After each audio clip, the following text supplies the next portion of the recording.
I'm Zibby Owens, and you're listening to the award-winning podcast, Moms Don't Have Time to Read Books. Thanks so much for listening to my podcast. If you like what you hear, please follow me on Instagram at Zibby Owens and also at Moms Don't Have Time to Read Books. Thanks so much for listening. Enjoy it. I'm so excited to discuss my sponsor today, which is Page One Books, because my summer book bundle is ready on pageonebooks.com. And the bundle that I've put together includes 3 books that I picked, Montauk by Nicola Harrison, More Myself by Alicia Keys, and I Miss You When I Blink by Mary Laura Philpott, all of which have been on this podcast here. It includes a Moms Don't Have Time to Read Books beach tote, a cute little library card pencil / cosmetic case, and a water bottle for staying hydrated, plus a little thing of sun lotion. So go to pageonebooks.com, page one with the number 1, so pageonebooks.com, and check out my Page One Books summer bundle. Buy it as a gift, a housewarming, if you actually go somewhere, or just give it to yourself. Everybody needs a treat. We've had a long spring. pageonebooks.com. Welcome to the 3rd day of my July book blast. This is Beach Reads Wednesday, and I'll be releasing lots of episodes this week and next to get all these great beach reads out, and also books that have come out during the quarantine or books that I think you just need to read at this time. And I just don't want you to miss these authors for any longer. So anyway, here are some great beach reads. Each episode this week will have a book that I think you should curl up with and read if you ever find the time. Christina Clancy is the author of The Second Home. She's actually a debut author, so she fits into my Monday, my debut Tuesday, or my Beach Read Wednesdays. So double trouble this week. Anyway, she loves Cape Cod. She enjoys living in the Midwest and grew up in Milwaukee. She now lives in Madison, Wisconsin with her husband and her 2 grown kids. She's a certified spin instructor and serves on the board of the Wisconsin Conservation Voters. She received her PhD in creative writing from the University of Wisconsin-Milwaukee and previously taught creative writing at Beloit College. She recently completed her 2nd novel, and that will be out in 2021. Enjoy our episode. I'm truly so excited to be on your show. I heard about your show from Karen Duquesne when she was on last year, and I started becoming the most avid listener. And then when my book was coming out, I was like, you know, my bucket list for my book is Zibby Owens' podcast. Aww. So I was so excited when I heard that I was going to be on it. So you made my day. Oh, that is so sweet. That's so sweet. Your book was so good. It was really, really good. It kept me up 2 nights in a row, past my husband, which almost never happens. But I was like, I can't stop reading. Oh, I'm so glad to hear that. I don't know how you read as much as you do. I'd like to turn the tables and just turn this whole interview where I interview you. Because it's amazing to me what you do with this podcast and all of your time. Oh, thanks. I mean, I can't finish every single book. I just can't. And I'm usually upfront with the authors and say, like, you know what, or on the Instagram lives, I blatantly am like, I didn't even open your book. So I do my best, but no, I try to. I mean, I love to read and I do it all the time, and I'll, you know, I don't know how I do. I don't know. I just, every day is different. Yeah. But anyway, that's really nice of you to say. And yeah, so let's talk about your book. Yay, The Second Home. So for listeners who don't know what it's about, can you tell everybody what The Second Home is about, and then also what inspired you to write it? Sure. Well, the book is about a family from Milwaukee, and they're a very middle-class family. The parents are teachers, and they own a house in Cape Cod, oddly enough, which sounds very fancy, except it's been in their family for generations. And the reason that the parents are teachers is so that they can spend their summers in Cape Cod. And the house is kind of run down. You know, it's from the late 1800s. Or actually, it's older than that. It's from the 1700s. The house I've been talking about a lot is my grandparents' house, which is next door, which is from the late 1890s. But the house is in disrepair, and they go to the Cape each summer. And one summer with their 2 daughters, Poppy and Anne, they also bring along an adopted child named Michael, who is new to the family and new to Cape Cod. And he also has feelings for Anne, and Anne has feelings for him, which, as you can imagine, creates some trouble. And they get involved with another family. And when they do, things go very badly, and the family does not stay in touch. The siblings become estranged. And about 15 years later, the parents die, and they have to come back to figure out what to do with the house. And everybody wants it. And Michael, the boy that they'd adopted, has a legitimate claim to a third of the estate, and he also wants to set the record straight. So that's the book in a nutshell. Wow. And yeah, I was inspired to write it, I think, because a lot of times when people ask me this question, I think I know how to answer it, because usually I'll say that Poppy, the character who's the surfer, was the inspiration, because I did meet a surfer when I was in Panama with my mom about a decade ago. And she told me that she never went home. And it bothered me so much. I wanted to bring Poppy home and figure out what could get her there. But then I think really the book is about when my own grandparents passed away. And I think a lot of people with second homes feel this way. The house that everyone has so many memories of and cares so much about becomes very fragile, because for a while we didn't know if we'd be able to keep it in the family. It made no sense for us. My mom and her sisters are spread all across the country like jacks, and they couldn't really agree on, or not that they couldn't agree. My mom had the first right of refusal, but like, who was going to take it? You know, my mom was a single parent. We couldn't have a house on the Cape. And then my aunt lived in Michigan, and she wasn't sure what to do with the Cape. And then my other aunt already lived on the Cape. So my mom was driving around one day with me, and she said, you know, it's just really hard when your parents pass away and you become the next generation, and you have to figure out how to keep your family together, or whether you will, or what that family is going to look like. And I was so struck by that comment and thinking about how that house kept our family together. And the fear of losing it wasn't just the house that we cared about. It was about keeping the history of the family in one place. You know, I think these houses can really just become touch points for every person in the family. So I think that's actually what the inspiration was, is that feeling, that fear that the house could somehow pass out of our family. We might lose our way. We might not have a reason to have reunions or stay together or look through the old photo albums in the den, you know?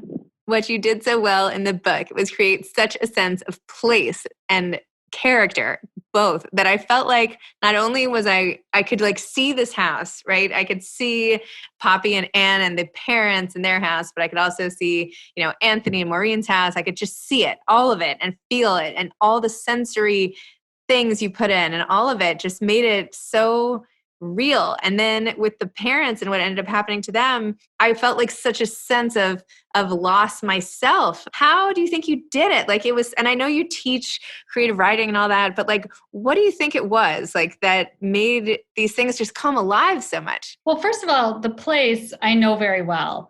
And so it was nice to write about two places I know well, which is Milwaukee and then also Cape Cod. And, you know, it was funny. It took me a while to realize that I could write about a place I know, to give myself permission to do that. And I don't know why it felt like there was permission needed to write about Milwaukee. And originally, actually, the story it started out where the characters were in Evanston, Illinois, which seemed kind of like the Near East side of Milwaukee to me. And then I kept thinking, well, I should go spend more time there so I can figure it out. And a friend of mine who's a writing instructor said, why don't you just set it in Milwaukee? And it was such a revelation, you know. It's like, oh, I can write about a place I know. And then even writing about businesses that I know or places that I know well felt a little bit like kind of like I was doing something wrong. Like, oh, I'm just going to name Scheherazade, this restaurant I like, or I'm going to name the Urban Ecology Center because I was on their board, you know. And so it was fun to do that. And then in Cape Cod, I gave myself the same liberty to write about all the places that I know and love there. And the only risk of doing that with place is that if you get one thing wrong, people will go crazy. So you have to, you know, like they won't be able to get out of their mind the whole rest of the book. A bookseller friend of mine was saying that somebody wrote about a car and they used the wrong horsepower for it, like within the first 10 pages of the book, and the whole rest of the book, he couldn't even focus. So I was very careful to try to get everything right. And the copy editors were amazing too. Like, it was fun to see how they would, if I named a restaurant, they would actually pull up the sign for the restaurant and the menu for the restaurant to see if like they put a P or periods after each initial, like for PJs, or so it was fantastic to have them, you know, go through that level of detail also. But so the place really spoke to me, and I kind of think I live on my skin anyway. You can probably tell that from the writing. Like, I just feel like I'm always like almost more there than there, you know? So that helped. And then the characters, once I had them in my head and I went through my first draft and I started redrafting, they became so alive to me. And one of the most fun things I did with the book, where after I sold it, my editor said, why don't you go through the last third and just add a few more surprises? Just sprinkle them in so that it doesn't read like where you're going to expect what's going to happen. And that was so much fun because then I thought, oh, I know what Maureen would say here, or Ed could do this and Connie could, and so I just started thinking about how the characters would surprise me. And I think those are the magic moments in writing when you get so immersed, you let the story wash over you. And I just had that happen again with my second book, where for a long time I was just building it, struggling with it. And all of a sudden my head was so deep in it that I would wake up with these characters talking in my head, and I just couldn't wait to write about it. So as hard as it is to get to that point, it's amazing when it happens. Well, wait, what's your next book about? Well, it sounds different than the book that I just wrote, but my editor assures me it sounds like a Christina Clancy novel. But in 1981, and actually in the 70s mostly, in a town called Lake Geneva, Wisconsin, which is near Chicago, oddly enough, there used to be a Playboy resort there. And the women who worked there were the daughters of dairy farmers and slaughterhouse workers and factory workers, and they had no experience being anything like a bunny. And suddenly they were bunnies. So I follow a woman who's from a neighboring town who gets a job. She's a very unlikely bunny. And it kind of follows her coming of age and her experiences with like recognizing what it's like to inhabit a woman's body and be looked at and be the object and sometimes limbed by a male gaze. So I had the best time writing it. It was so much fun. And I think it'll come out next year. That's really exciting. I read your essay about your son leaving, the Washington Post essay about your son going away to school. And is it okay that maybe you're not going to miss him that much? Or I know that's not exactly what you said, but Yeah. there were all these support groups for the parents. And you're like, well, he's ready to go and I'm ready for him to go and it's okay. So that was great. It was, yeah. I wrote that. And then afterwards I started feeling really sad. And I was like, am I just a hypocrite? But in general, and now he's back home. He's at USC. And because of the COVID situation, he was in Greece studying and he had to come back home. And now we don't know if he'll be there in the fall. And the emotions are totally different. I want him to go back. I want him to be able to resume his fun life as a student. So yeah, it's tough. I also read your essay in The Sun, I think it was. Oh, that was your life, right? It was a personal essay. Yeah. I was like reading. I was like, this is a book. Like this is like another book. You should write that not that your fiction isn't fantastic. It's amazing, but your life story reads like fiction, really. It was like hard to believe. And the relationship with your dad and oh my gosh, I couldn't believe how it ended. And that was a hard essay to write. I bet. It was funny because when I worked on that essay, it was originally about the preppy movement and the preppy handbook, because I don't know if you remember the preppy I do. that much, like the preppy handbook particularly, but I never knew it was a joke. I always thought it was totally serious. Like you must be a prep. And I lived in kind of a preppy community, as I write about. So the whole essay, I reread the preppy handbook from beginning to end. And actually, if you haven't read it for a while, it's so interesting to go back and look at.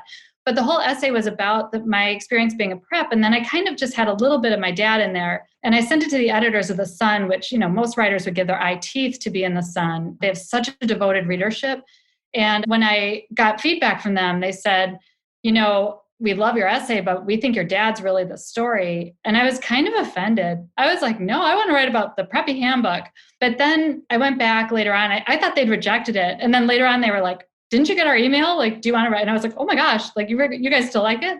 So I worked on it and it was very cathartic to publish it, to have like people from my high school read it and get back to me. And so many said, I had a bad high school year too and nobody knew. I never, like people didn't know about my dad or, I was really struggling and I didn't know how to say anything. So they felt so grateful for that essay. Do you think that part of what you do in fiction is to like put together the family like the way that you wanted it to be growing up that you never had? Or maybe that's too simplistic or, armchair therapist. But like, what do you think the role of fiction is in helping you with your own issues? Yeah. Well, one of my friends said that I waste my best nonfiction I waste my fiction, or I'm sorry, I need to rephrase this. He said everything I put in nonfiction, I should put in fiction. He's like, all your best material you're wasting on nonfiction. So I thought that was really interesting. But I do think it's a way to it's almost like a way to write a diary. Like the things you're anxious about tend to be what you write about. And even though you're turning it into a story about other people, maybe I was working on this book. I never thought about this until now, but the second home, my kids were getting older and our family was about to change. And maybe that was just a way for me to hold on to us and what our life was like before everyone would go. And of course, it's actually not a home that makes a family, right? I mean, I'm sure it's like the home is just, not that it doesn't have a lot of soul, but, a family can transcend a physical place, right? It can't be destroyed by one, demo truck or whatever else. So yeah, it's more just the memories, I think. Yeah, but it feels painful. Losing a place that's important to you, like in the second home, it's a loss. It's something that you can grieve in and of itself. It seems silly to say in the context of the craziness of the world right now, like sitting around being sad about your family home. But I think it's a physical loss that you feel when a touchstone of your life disappears. It's a rootlessness almost. Yeah, and a place you go back to again and again and again, there's a certain cadence to your life, a certain rhythm. Like we have a summer cottage. It's very simple. It's in fact, I think it has the first toilet ever invented. We have to close it every winter. But my life seems to make some sense when I go back every year and I go through all the routines of opening it up and, having the well pump turned back on and then thinking about who's going to be there, all the people that populated over the course of the summer and with the memories that we have of playing Parcheesi and so on. So I think it just makes your life make sense sometimes to have one place you go back to again and again instead of always going somewhere different. I agree. My mom and stepdad sold the house that we had gone to my whole life and had to all the books that I had even as a kid. Now I have here with me and in my house. It just was it was almost as if I had finally grown up more because of that house. Oh, interesting. Going out of our family than I had getting married, getting divorced, getting remarried, having kids. It was the cleaning out of that particular room of mine that was here at age 40. It happened a couple of years ago, but still in my 40s. I don't know. It's emotional and I don't know. Yeah, it can definitely make you feel it. Yeah, it's a kind of a new era when you let go of those places. You realize you're jumping into something new, which I think right now, given all the turbulence in our lives, it's maybe those second homes are going to be even more meaningful to people. Just having one constant in a world that's in complete flux right now. Yeah, I keep wondering how the second home market is going to work this summer. I think most people are renting places for longer periods of time, which actually I like because when I was a kid, we'd go to Cape Cod and we would get to know all the kids. We were there long enough. We'd go to the ponds and we'd want to be there at the same time the next day because maybe that cute guy from Connecticut was going to be there or whatever. So I like that kind of repetitive visit and longer visit. So how did you end up writing a debut novel now, at this time in your life? How did this happen now? Tell me about it. I think a lot of it was, I was writing a lot before. I have a PhD in creative writing and I've written essays in the New York Times or Washington Post or The Sun. And I have published a fair amount of short fiction. And I love short fiction. For a long time, I'm a complete short story addict. I read them all the time. And I kind of want to be buried with my short story collection. So I think that the craft of a short story, I just appreciated so much. And that's all I worked on was short stories. And then people would say, well, you're not really an author until you have a book. And I'd kind of bristle at that a little bit, thinking that, no, I'm still a productive writer. But I have to say there's something super satisfying about writing something as big as a novel and tracking the characters and putting it all together in a way that there's an arc from beginning to middle to end that I don't know now that I'll be able to go back to short stories. But it just took me a really long time to learn how to do that. One thing I tell people is, I've gone through multiple drafts of this book and then also another book that I worked on for my PhD thesis that just never really quite had a plot. But it takes a long time because the first time you write a novel, you have to recognize one thing that you're doing, which is you're telling the story to yourself the first time. You're just creating this landscape, you're inhabiting it with characters, and you're just kind of populating things. And then when you go back and you revise, that's when you start telling a story for your reader. And so I think a lot of people who try to write novels and think that they failed or who give up, it's because they get frustrated at one of those points along the way when they're writing. So it's just a sticking with it and getting back into it and trying to make that transition from telling the story to yourself to your reader, which I think makes a book that's where the magic kind of takes place. Wow. That's really, really interesting advice. I've never heard anything like that before. That PhD did something, huh? I also loved, by the way, your modern love essay about your friend and her your friend's ex-husband and his new girlfriend being in your spin class. That was like priceless. You need to like send these around again, like because that you wrote that in what, like 2014 or something, like a long time ago. Like you need to like, I don't know, it needs to breathe new life because that's like such a good essay. I'll put it in the show notes when I do this, so at least I can do that. But wow, I mean, go you. The modern love essay. One thing that I love about that essay is, I'm sure a lot of writers can recognize this, sometimes you just know a story. The minute they walked into my classroom, I was talking about like, okay, we're going to climb a 4-minute hill and it's going to be really hard and whatever. But that's what I was saying. But in my head, I was like, I've got a story here. I cannot believe he's in my class. So the funny thing about that essay is that the couple, they're really good friends now. And I think that it, really maybe in a way wasn't my place to enter that situation. But at the same time, I think it kind of made it funny in a way. It was meant to be funny. And I think a lot of us can relate to that feeling of, when your friends get divorced, you take it really personally. Like you want people you can tell this from my book. I'm super nostalgic about things. I just want things to stay the same. And even though they both ended up in a really good place and they're totally at peace with what happened, I wasn't. And it was really the editor, Dan Jones of Modern Love. The day before it was published, he called me and we were talking about it. And he said, you know what I love about this essay? And then this is right after he said about 3 million people read it. And I was like, what? And he said, you just make such an ass out of yourself. And I was like, oh, yeah, I guess I do. Well, it was really fantastic. Do you still teach spinning? I do. I mean, because of COVID, I haven't had my classes, but I love teaching spinning. It's like the best money I ever spent was getting certified. It's just, you meet the nicest people and, I never dread a class, never, ever. I never wake up and think, oh, I have to teach a spin class. There's just this wonderful energy when you walk into a spin room. So I don't know what the future of spinning is right now. I know. Future of anything. Yeah.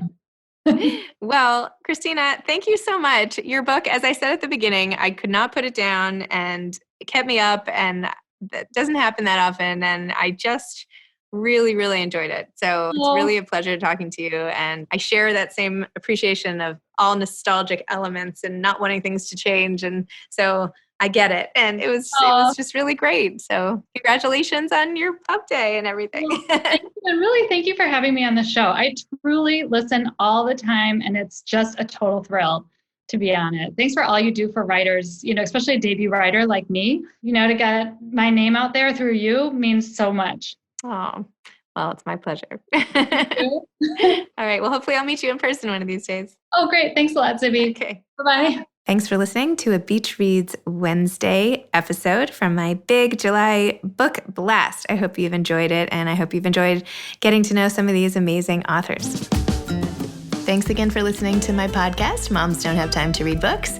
If you liked this episode, please follow me on Instagram at Zibby Owens and at Moms Don't Have Time to Read Books, and sign up for my mailing list at zibbyowens.com so you can always hear about the latest things I'm up to.